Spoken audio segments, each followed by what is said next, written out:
વાગરા તાલુકાના પહાજ ગામની પ્રાથમિક શાળામાં બાળમેળાનું રંગારંગ આયોજન. વાગરા તાલુકાના પહાજ ગામની પ્રાથમિક શાળામાં આજે બાલવાટિકાથી ધોરણ 5 સુધીના વિદ્યાર્થીઓ માટે બાળમેળાનું આયોજન કરવામાં આવ્યું હતું. વિદ્યાર્થીઓ વિવિધ આનંદદાયી પ્રવૃત્તિઓ દ્વારા આનંદ મેળવે, તેમની સર્જનાત્મકતા અને મૌલિકતાનો વિકાસ થાય તેમજ તેમનામાં રહેલી સુસુપ્ત શક્તિઓ બહાર આવે તેવા હેતુથી શાળાના શિક્ષકોના માર્ગદર્શન હેઠળ વિવિધ પ્રવૃત્તિઓ યોજવામાં આવી હતી.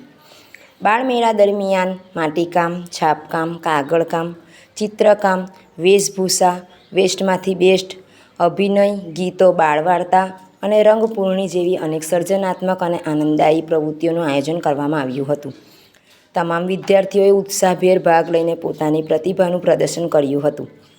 શાળાના આચાર્યશ્રી અને શિક્ષકોના માર્ગદર્શન તેમજ શાળા વ્યવસ્થાપન સમિતિ, SMCના સભ્યો અને વાલીઓના સહયોગથી સમગ્ર બાળમેળાનું સફળ આયોજન કરવામાં આવ્યું હતું.